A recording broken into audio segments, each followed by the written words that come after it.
Moscow, 1938. The city hums with the energy of Stalin's great Soviet project. But deep within a secret laboratory, a different kind of ambition is taking shape. The air is thick with the scent of antiseptic and something metallic, something electric.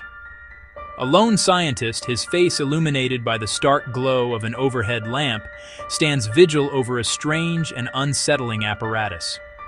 Here, the fundamental laws of nature are not just being studied, they are being challenged, pushed to their absolute breaking point. On a specially designed platform lies the proof of their progress, a grotesque yet fascinating sight. A dog's head severed from its body, its eyes are open. They blink. A sudden, sharp noise echoes through the lab as a hammer accidentally strikes a nearby metal table.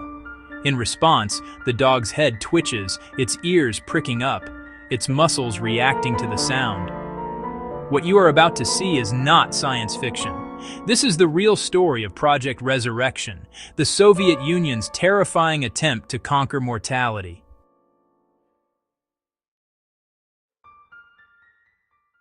As we pull back the camera from the chilling scene in the laboratory, the image shifts. What was once a functioning site of radical science is now a museum exhibit, encased in glass for modern eyes to ponder. This film examines declassified Soviet experiments from the 1920s, 1940s. The events described are based on documented scientific records. Viewer discretion is advised due to discussions of radical medical procedures. Our story begins with Dr. Sergei Bryukhanenko, a man obsessed with one idea. What if death was not an event, but a process that could be stopped? In the 1920s, working with minimal funding, he began developing a machine that would become the world's first heart-lung apparatus, the autojector.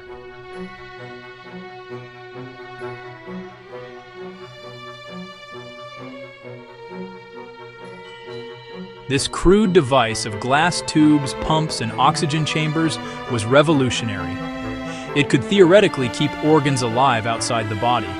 But Bryukhanenko needed to prove it worked, and for that, he needed subjects. What followed remains controversial to this day. Bryukhanenko demonstrated that a dog's head could be kept alive for hours after separation from its body. In filmed experiments, the heads would react to stimuli. Their ears would twitch at sounds, they would blink when touched, and could even swallow pieces of food. The world saw these experiments in a shocking 1940 documentary. Faint archival Russian narrator audible underneath. The scientific community was horrified and fascinated. But this was just the beginning. The Soviet government saw military potential.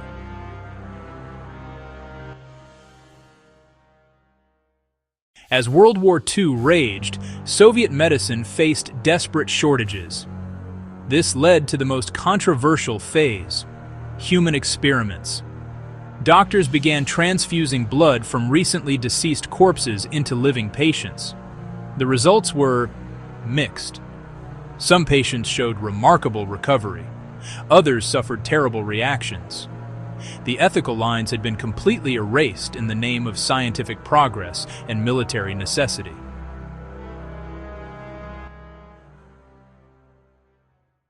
Declassified documents reveal the ultimate goal: creating soldiers who could survive battlefield injuries that would kill ordinary men. The military envisioned units that could be reanimated after clinical death. The plans were science fiction made real. Mobile resurrection units, organ preservation banks, even suspended animation for long-distance space travel. But the science couldn't keep up with the ambition.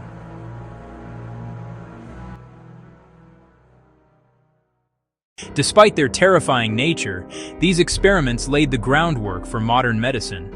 Today's organ transplants, open-heart surgery, and resuscitation protocols all owe something to Bryukhanenko's controversial research. The real question isn't whether they went too far. They clearly did. The question is, how do we balance ethical boundaries with scientific progress? The Soviet zombie project serves as both a warning and an inspiration.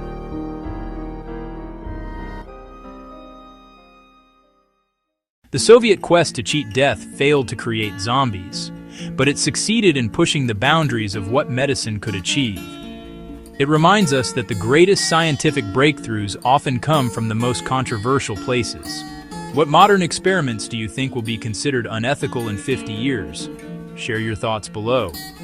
For more investigations into science's darkest secrets, subscribe now.